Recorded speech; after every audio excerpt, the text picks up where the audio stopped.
Halo, saya akan membacakan cerpen berjudul Setiawati, karya Yuni Kristianingsih. Setiawati adalah nama ibuku. Dia wanita tercantik yang pernah aku kenal, dan walaupun aku banyak mengenal wanita yang menawan, tapi hanya dia yang lulus ujian sebagai perempuan, walaupun dengan pengujian yang paling kritis sekalipun. Hal pertama yang kuingat dari diri ibuku adalah kalau malam dia suka memakai gaun sutra berwarna putih. Aku pernah menanyakan kenapa dia suka memakainya, dan kata ibu, itu agar aku lebih mudah menemukannya di dalam kegelapan. Kalau siang, warna gaunnya lebih beraneka ragam, tapi biasanya bermotif bunga. Di dekatnya, selalu tercium wangi melati. Kadang, memang sedikit tercampur bau kue atau masakan di dapur, tapi wangi melatinya masih tercium.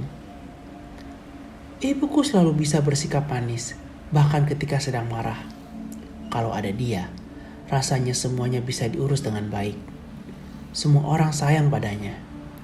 Bahkan, kupikir bunga-bunga di kebun itu mengangguk-angguk bukan hanya karena tertiup angin, tapi juga karena ingin menyapa ibu. Ibu sangat sayang padaku, meski aku hanya jarang-jarang saja berada di dekatnya. Aku sangat sering pergi.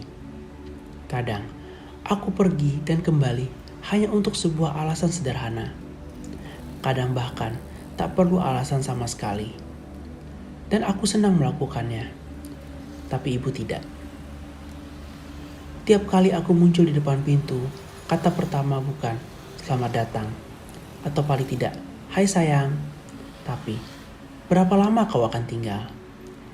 Dan kalau jawabanku adalah "besok aku harus kembali", wajahnya jadi muram seakan-akan aku sedang pamit perang melawan 1000 orang raksasa. Orang menganggap ibuku wanita yang sangat beruntung, padahal sebenarnya dia orang yang malang. Orang-orang yang ibu cintai selalu meninggalkan ibu sendirian. Ayah selalu sibuk dengan pekerjaannya. Senin ke Jepang, Rabu ke Singapura, Kamis ke Swiss, dan minggu berikutnya entah kemana lagi. Kalau ibu protes, paling-paling ayah akan pulang dengan wajah tidak berdosa sambil membawa sebuket bunga, kalung permata, dan ajakan makan malam berdua. Begitu saja ibu langsung tersipu-sipu. Ayah memang pandai merayu. Aku tak pernah tahu bagaimana dia berpamitan pada ibu keesokan harinya sebelum dia menghilang di balik pintu. Walaupun begitu, ibu boleh bangga karena ayah sangat mencintainya. Bagi ayah, itu adalah rahasia terbesarnya. Tapi aku tahu, karena aku laki-laki dan juga putra ibu.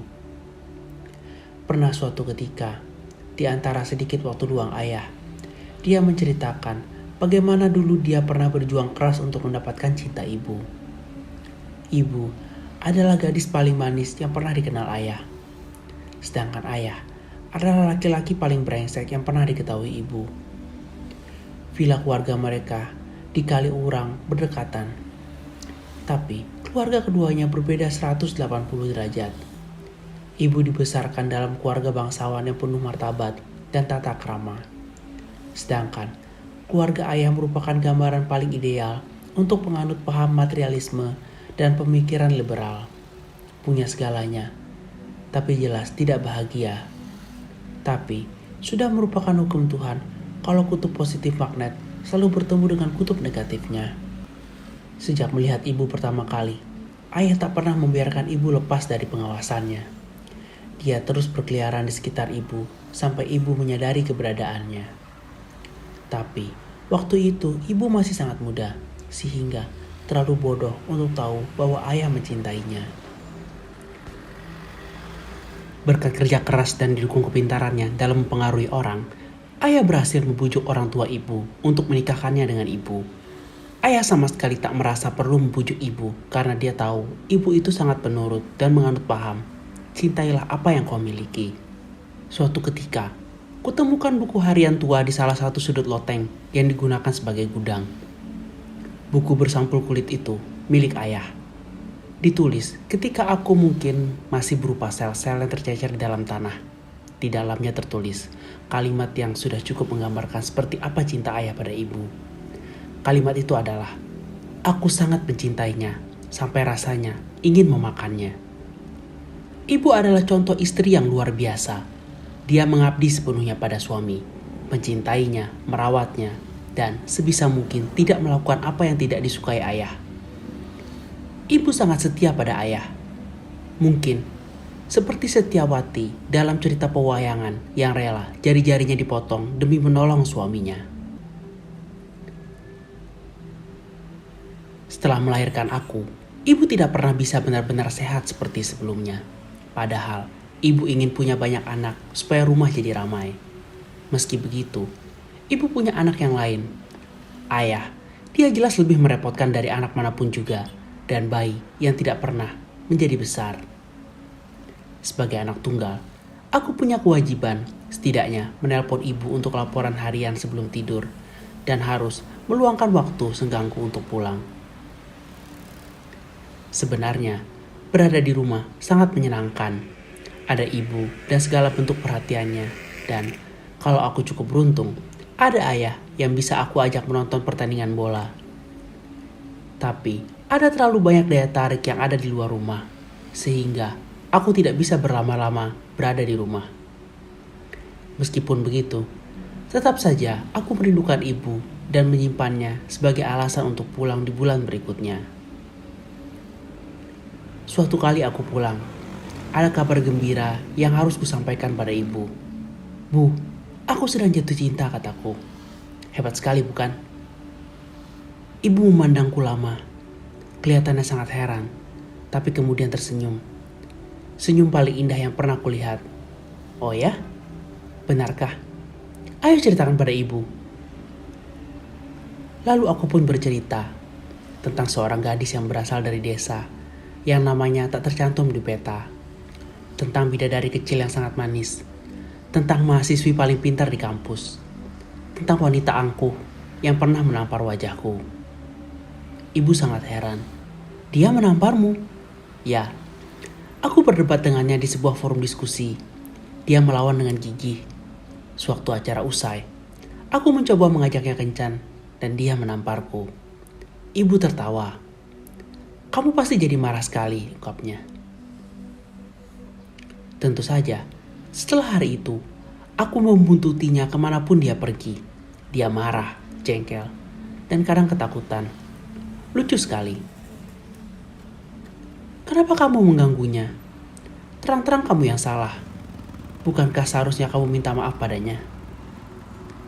Ibu bercanda. "Masa gadis seperti itu harus dibiarkan saja?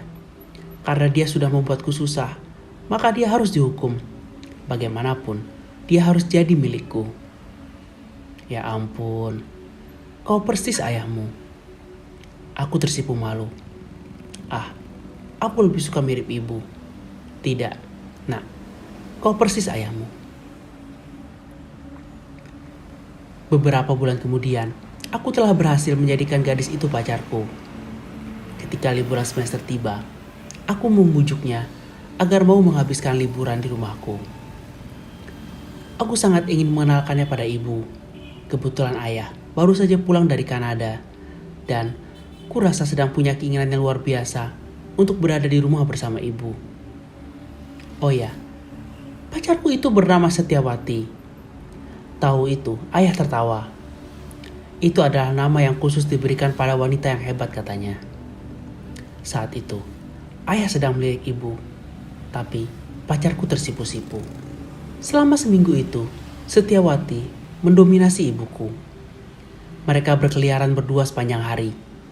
Dari mulai memetik buah di kebun, membuat kue-kue kecil aneka rupa yang namanya sangat aneh, keluar masuk toko mencoba segala jenis gaun, sampai membicarakan sesuatu yang tak pernah bisa ku mengerti meskipun sudah ku coba. Aku dan ayah mengawasi mereka berdua sambil tertawa cekikikan. Lucu sekali melihat bagaimana dua orang itu berkeliaran di sekeliling kami, seperti angin ribut, dan amat sangat repot mengerjakan ini dan itu untuk kami. "Apakah kau menyadarinya?" tanya ayah. "Kita ini memang ayah dan anak." Itu memang benar, pikirku. Tapi Tak perlu mengatakan sesuatu yang sudah jelas kan? Setelah pacarku pulang, aku menemui ibu. Kukatakan kalau aku ingin menikahi Setiawati. Jangan menikahinya nak, kata ibu. Aku mengerti. Kukira ibu menyukainya. Kenapa bu? Jangan menikahinya. Bu, dia memang miskin, tapi dia sangat baik. Aku tahu, tapi kau tak boleh menikahinya nak. Kenapa bu? Aku mencintainya. Dia manis seperti ibu. Dan kau seperti ayahmu. Aku tak mengerti. Kalau kau menikahinya, kau akan membuatnya menderita seperti yang ayahmu lakukan pada ibu. Aku tak pernah tahu kalau ayah bisa membuat ibu menderita. Hanya saja, kalau ayah tidak pulang, aku sering melihat ibu duduk termenung di dekat jendela. Di pangkuannya ada sebuah buku, tapi tampaknya lembarannya tak berganti. Aku curiga dia memang tidak sedang membaca. Pikirannya mungkin terbang pada ayah. Tapi sebelum ini, aku tak pernah memikirkan hal itu dengan serius meski aku melihatnya. Tidak bu, aku tidak seperti ayah. Aku akan membuatnya bahagia. Ibu akan melihatnya nanti dan ibu akan bangga. Seperti yang aku inginkan, memang pada akhirnya aku menikahi Setiawati. Bukankah sudah seharusnya begitu? Setiawati persis seperti yang aku harapkan dari seorang istri. Manis, menyenangkan, dan mengurus segala keperluanku dengan baik. Dia menyediakan apa yang aku butuhkan, makanan yang lezat, rumah yang nyaman, dan cinta. Aku sangat mencintai Setiawati, dan sangat kusadari bahwa hidupku pasti tak akan sesempurna ini tanpa dirinya. Aku bekerja di perusahaan ayah, mewakili ayah dalam beberapa hal. Ternyata bekerja itu sangat menyenangkan. Membaca laporan, memimpin rapat, memikirkan strategi baru, menandatangani banyak sekali dokumen dan kertas kerja. Setelah itu, uang datang seperti hujan. Aku sangat suka pekerjaanku, termasuk setiap sentimeter kantorku. Bekerja memberiku kegairahan yang sama seperti saat aku bersama Setiawati. Banyak sekali kemajuan yang satu persatu dapat aku raih. Itu adalah suatu prestasi dan tentu saja berarti uang. Aku senang karena dengannya aku dapat membelikan Setiawati barang-barang paling bagus, perhiasan, gaun, dan apa saja yang terlintas di benakku atau apa saja yang dianjurkan sekretarisku yang menurutnya akan diterima oleh seorang wanita dengan senang hati. Aku yakin Setiawati sangat bangga padaku. Tiap kali aku pulang, aku melihat pijar di matanya. Seperti biasa, dia sangat baik hingga tak akan mau menyentuh makan malam sebelum aku pulang. Ketika aku terlalu sibuk untuk makan bersamanya, aku merasa menyesal. Ketika aku terlalu sibuk untuk makan bersamanya, aku merasa menyesal. Dan untuk menebus kesalahan itu, kusuruh sekretarisku mengirimkan padanya rangkaian bunga mawar putih dan sebuah kartu berisi ucapan maaf. Setiawati akan mengeluh dan marah, tapi cuma sebentar, karena aku punya cara paling manjur untuk membujuknya, yaitu dengan meminta maaf dan ditambah sedikit keluhan capek atau sakit kepala. Dia akan tergopoh-gopoh mengurusku dan lupa sama sekali dengan kemarahannya. Tahun demi tahun berlalu, kurasakan waktu berjalan dengan begitu cepat sehingga aku hampir selalu kekurangan waktu untuk segala hal. Setiawati telah menjadi lebih memahamiku sehingga makin lama makin jarang mengeluh. Dia memang mirip ibu. Ekspresi wajahnya serupa ibu ketika menyambut aku di muka pintu.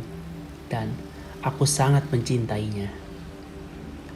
Suatu hari aku pulang, berharap menemukan Setiawati yang cantik sedang menungguku di ruang keluarga sambil merajut. Tapi Setiawati tidak ada di mana-mana. Di atas bantalnya, kutemukan selembar surat.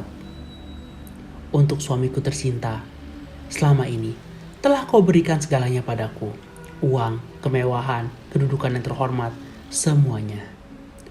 Kau juga telah begitu baik padaku. Tapi kau melupakan satu hal, bahwa aku sangat membutuhkanmu di sampingku. sesuatu yang kurasa hampir setiap saat kau lupakan. Aku telah mencoba bertahan, aku benar-benar telah mencobanya. Tapi aku menyadari, aku bukan wanita luar biasa yang sanggup diabaikan setiap waktu. Karena itu, aku memilih pergi. Maafkan aku sangat mencintaimu. Tapi, aku tahu, aku akan sangat menderita jika terus bersamamu. Kumohon, demi kebaikan kita berdua, uruslah surat cerai secepatnya. Kalau kau lakukan itu, aku akan sangat berterima kasih. Dariku, Setiawati.